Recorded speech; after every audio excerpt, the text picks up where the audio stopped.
Kidney rejection అంటే ఇప్పుడు మనం ట్రాన్స్ప్లాంట్ ఇప్పుడు సపోజ్ ఒక మదరు వాళ్ళ సన్కి కిడ్నీ డొనేట్ చేశాడు.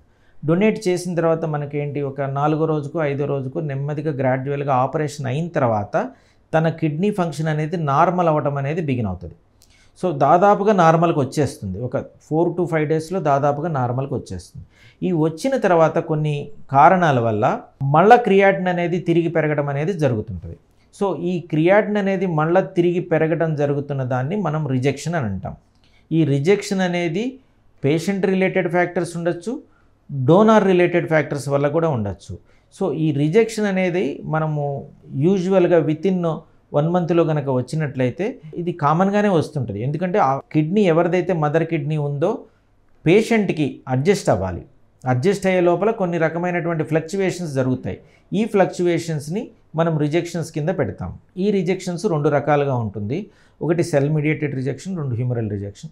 సో ఈ రిజెక్షన్స్ని మనము బయాప్సీ చేసి ఏ టైప్ ఆఫ్ రిజెక్షన్ ఉందనేది దాన్ని మనం ఐడెంటిఫై చేసి ఒక్కొక్క టైప్ ఆఫ్ రిజెక్షన్కి ఒక్కొక్క రకమైన ట్రీట్మెంట్ ఉంటుంది.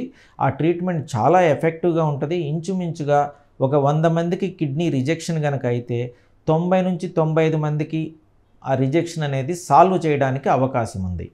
సో ఈ రిజెక్షన్ గురించి అంత భయపడాల్సిన అవసరం లేదు. రిజెక్షన్ గురించి మంచి ట్రీట్మెంట్ ఉంది. సో మన దగ్గర కూడా టాంజానియానే కాదు, మన దగ్గర కూడా రిజెక్షన్స్ అనేవి కిడ్నీ మార్చిన తర్వాత జరుగుతూ ఉంటాయి. వాటిని వెంటనే ఐడెంటిఫై చేయాలి.